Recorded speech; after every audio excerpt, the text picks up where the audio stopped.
They shoved me to the back of the ballroom, a literal afterthought at my own father's retirement party. They said my career as a teacher was an embarrassment, but their smug smiles shattered when my quiet husband approached the microphone and asked one simple question. "Arthur, did you ever bother to learn who funds your legacy?" You think the story ended when we walked out of that ballroom? Oh no, that was just the end of the first act. The real fallout began the next morning. My father, Arthur Pendleton, woke up thinking the previous night was a bad dream, but it was a nightmare on the front page of the business section. His phone started ringing at 6 a.m. and never stopped. It was the school board president. "Arthur, we've seen the video. We need to talk." It was the mayor's office withdrawing their endorsement of his fund. One by one, like dominoes, the pillars of his legacy crumbled. The Arthur Pendleton Education Fund was a ghost ship. The money was gone, and with it, the reason anyone pretended to care. Donors pulled out, not wanting to be associated with the man who publicly shamed teachers. Meanwhile, across town, our tiny foundation office was flooded with light and hope. Our phones were ringing too, but they were calls from corporations, from other non-profits, and from teachers' unions, all wanting to partner with us. We weren't just getting donations, we were building a movement. The very same people who once vied for a seat at my father's table were now calling me. "Chloe, we believe in your vision." The most poetic moment came 3 weeks later.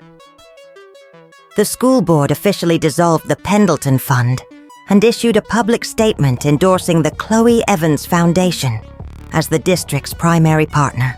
They literally erased his name and replaced it with mine.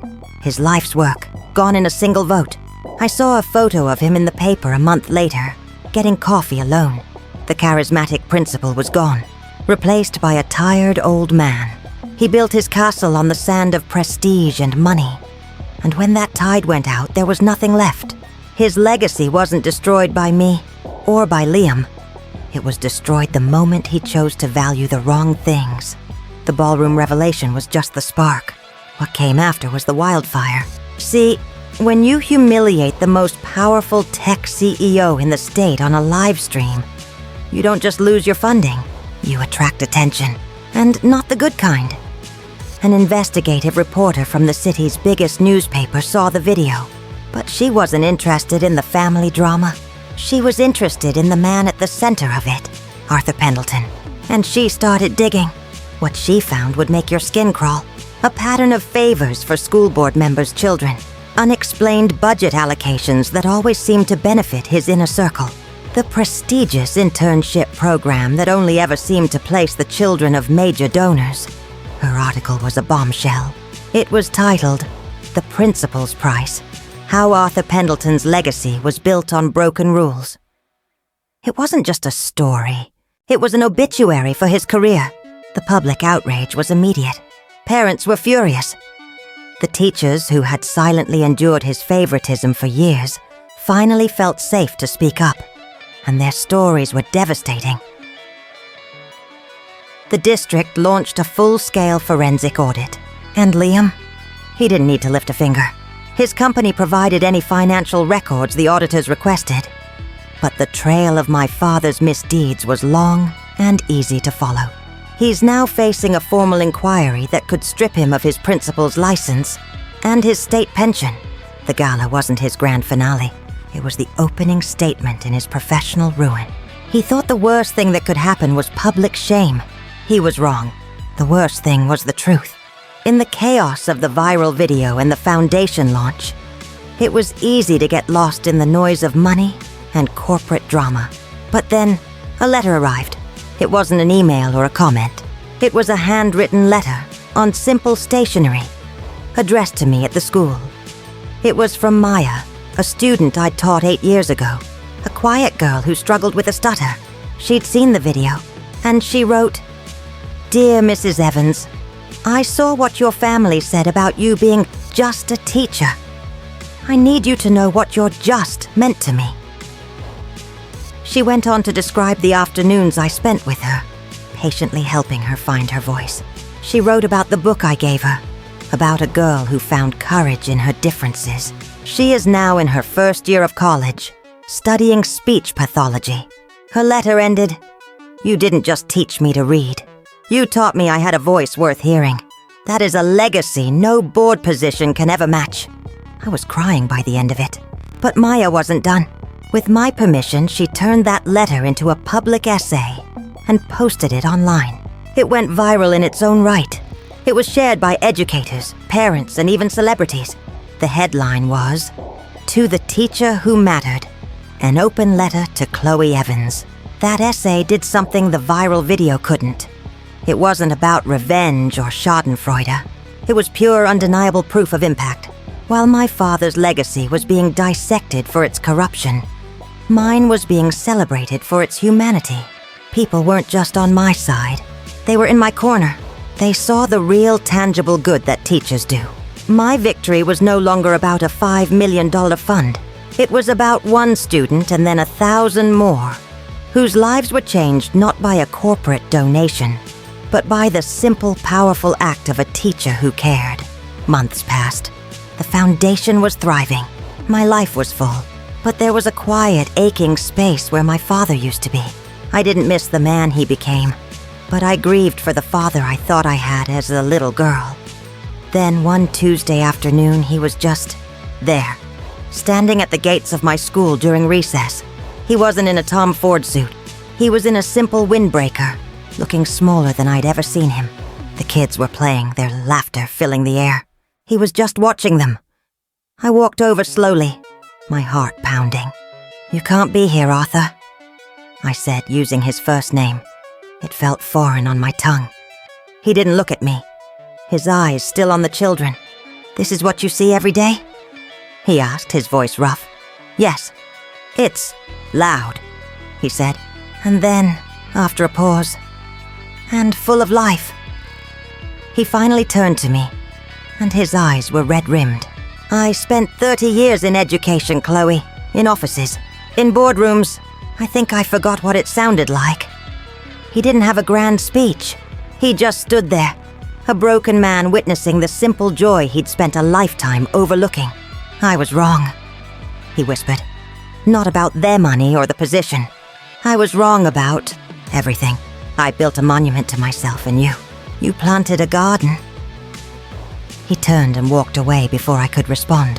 That was his apology, not a plea for forgiveness, not an excuse, just a confession. And for the first time, I felt like he was finally seeing me and the work I do for what it truly is. The path to forgiveness is long, and we're only at the very beginning. But he took the first step. He finally saw the garden. While my world was being rebuilt with purpose and hope, my stepmother Victoria's world was collapsing into pure, unadulterated greed. The money was gone. The status was gone. And for Victoria, that meant the marriage was over. She filed for divorce within a month. But she wasn't going quietly. She hired the most ruthless divorce attorney in the city, demanding alimony, the house, the cars, half of his supposed future earnings. She thought she was going to clean him out. She thought she had him cornered. What she didn't know was that 4 years ago, when my father was besotted and not thinking clearly, Liam had quietly intervened. He'd seen Victoria for what she was from day one. He'd recommended a brilliant, unassuming lawyer to my father to look over the prenuptial agreement before he signed it. My father, wanting to seem savvy, had agreed. That lawyer, it turns out, was a pit bull in sheep's clothing. The prenup he crafted was a masterpiece. It was ironclad. In the event of a divorce, Victoria would receive a modest one-time settlement. Nothing more. She got nothing from his pension, nothing from the house he owned before their marriage, and nothing from any future assets. The day the judge upheld the prenup was the day Victoria's mask shattered for good. There was no poised socialite left, just a furious, screaming woman being escorted from the courthouse. The very wealth and status she had married him for became the lock that kept her out. She moved to a small apartment paid for by her settlement, and the last I heard, she'd taken up with a wellness guru. and was trying to sell essential oils on social media. The ultimate irony? The only person who showed her any kindness during the divorce was the lawyer Liam had recommended. The man who had outmaneuvered her at every single turn. Running a multi-million-dollar foundation isn't all grant ceremonies and good press. We faced our first real test just 6 months in. A major corporate sponsor, Global Innovate, came to us with a proposal. They wanted their logo on, our curriculum materials, and a say in what we taught about technology and entrepreneurship. It was a Trojan horse. They didn't want to support education. They wanted to brand it.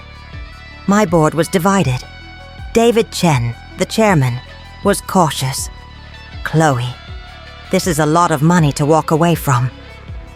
I felt the pressure. This was my first big decision as a leader. Everyone was watching. That night, I talked to Liam. I expected him to give me a CEO's advice about negotiation and leverage. But he just listened and then said, "What does your teacher's instinct tell you?" And I knew, immediately. My instinct told me that the moment we let a corporation dictate our content, we become no better than the fund we replaced. We would be selling the very souls of our classrooms. The next day, I stood in front of my board and said, "No." I explained that our foundation was built on the principle that educators know best.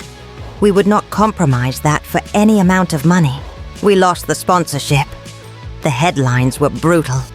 Evans Foundation stumbles, loses key backer. For a week, I doubted everything. But then something amazing happened. Hundreds of small donors, mostly teachers and parents, started flooding our website with donations. Their message was clear. We stand with you. We raised more from those small donations than we would have from the corporate sponsor. We didn't just survive the crisis. We proved our core value was real. And that, I learned, is what true leadership is. It's not about having a billionaire husband to save you. It's about having the courage to save your own mission. After the gala, I was content to let my father live with the consequences. I thought he was just a shallow, status-obsessed man. But my grandmother, his mother, called me. She said, "Chloe, there's something you need to know about your father." She told me a story I'd never heard. Arthur grew up in a cramped apartment, the son of a janitor and a seamstress. He was brilliant but poor. He was accepted to an elite private high school on scholarship. And it was there he experienced shame for the first time. The other kids mocked his thrift store clothes and his packed lunches. He was invited to a party once, and when he arrived, they laughed and told him it was a joke. He was never really invited. That's when he built the armor. My grandmother said, her voice trembling. He decided that he would never, ever be looked down on again. He thought prestige was a shield against pain. And when you chose a career that couldn't give you that shield, he was terrified for you. He thought he was protecting you from the humiliation he felt. The truth landed like a physical blow. His entire life, his obsession with Jessica's legal career, his dismissal of my teaching. It wasn't just snobbery. It was a trauma response. A deeply wounded little boy trying to build a fortress so high he'd never be hurt again. It didn't excuse what he did. Nothing could. But it reframed it. The villain in my story was also a victim in his own. Understanding that didn't magically fix our relationship. But it drained the poison of pure hatred from my heart. I saw him now not as a monster, but as a broken man. And that, strangely, was the first step toward a fragile, distant peace. Karma has a wicked sense of humor.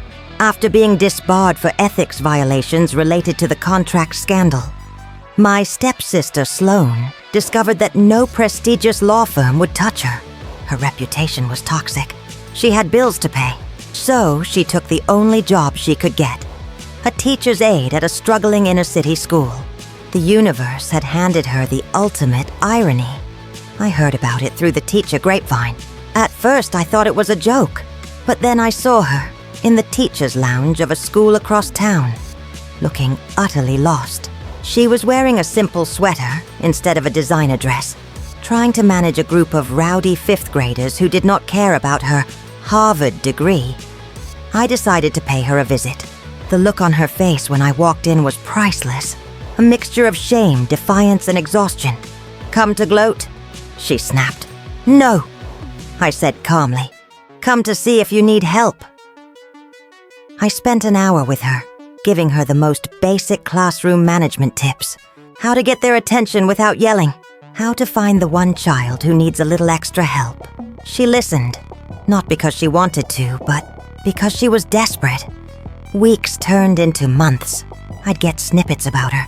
She'd stopped fighting the job and started trying to understand it. She used her legal mind to help a student's family fight an unfair housing eviction. She wasn't a hero, but the sharp, dismissive edges were slowly wearing down. The last I heard, she'd enrolled in night classes to get her teaching certification. She'll never be my friend. The history is too deep, but she's no longer my enemy.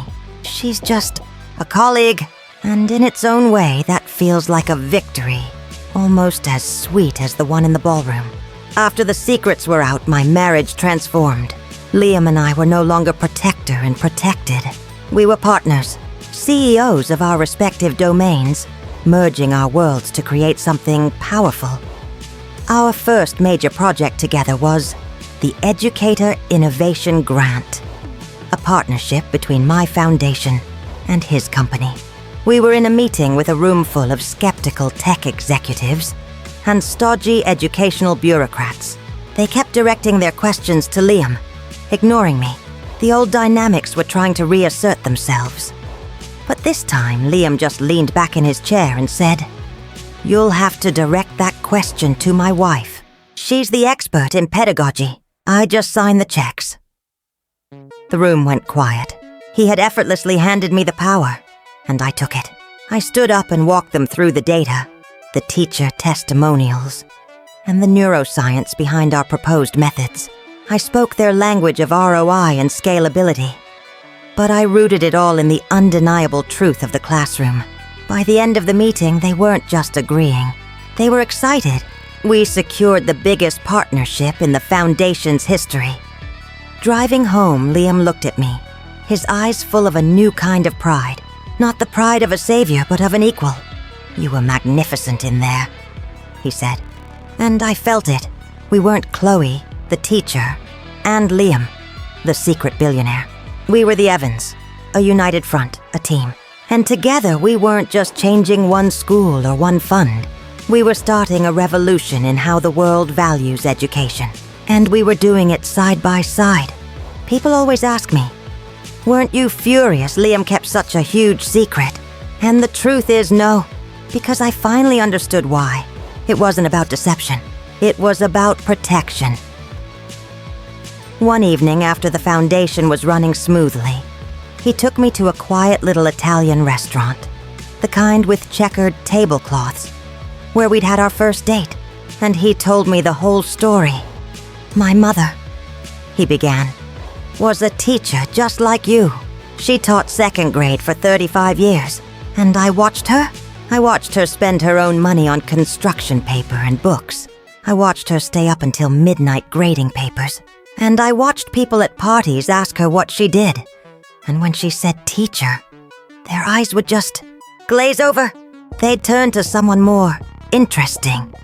He took a sip of wine, his gaze distant.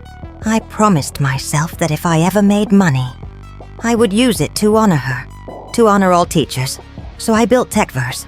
But when I met you, Chloe, you were so brilliant, so passionate, so real.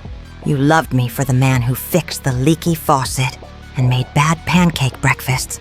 You had no idea about the company, and it was the most precious thing I'd ever experienced.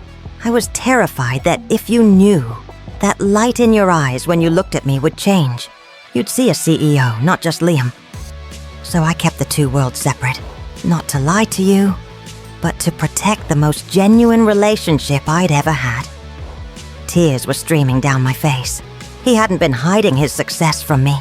He'd been protecting us, our simple, beautiful, ordinary love, from the complicating force of extraordinary wealth. And in that moment, I loved him more than I ever had, because the secret wasn't a betrayal. It was the ultimate proof of his love for the woman I am, not the wife of the billionaire he was.